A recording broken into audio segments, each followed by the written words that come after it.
ایک عورت اور مولوی صاحب۔ ایک عورت کا بچہ گم ہو گیا، بڑی ٹینشن میں تھی۔ اس کے گھر کے قریب ہی مولوی صاحب کا گھر تھا۔ مولوی صاحب رات کو 1 بجے تقریر کر کے تھکے ہوئے گھر واپس آئے۔ عورت نے ان کا دروازہ زور سے کھٹکھٹایا۔ مولوی صاحب نے دروازہ کھولا۔ عورت بولی، میرا بچہ صبح سے گم ہے، اسے ڈھونڈنے کے لیے کوئی وظیفہ وغیرہ بتائیے۔ مولوی صاحب بولے، محترمہ، رات 1 بجے کا ٹائم ہے اور میں تھکا ہوا آ رہا ہوں تقریر کر کے۔ یہ ٹائم سونے کا ہے، صبح آنا۔ عورت بولی، میرا بچہ گم ہے اور تجھے اپنی نیند کی پڑی ہے۔ مولوی نے سوچا، اس عورت نے میری جان نہیں چھوڑنی۔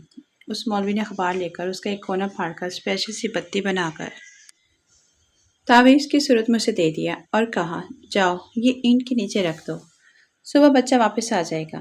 حالانکہ مولوی صاحب کو مسئلہ بتانا چاہیے تھا، لیکن اس نے اپنی جان چھڑائی عورت سے۔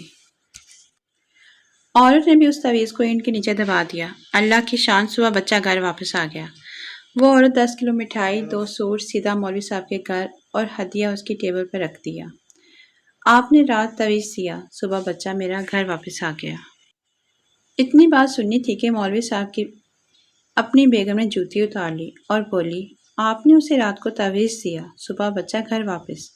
میرے سگے بھائی کو گم ہوئے 16 سال ہو گئے، آج تک واپس نہیں آیا۔ سنا ہے تب سے مولوی آج ہی میں ایڈمٹ ہے۔ No, no, no, no.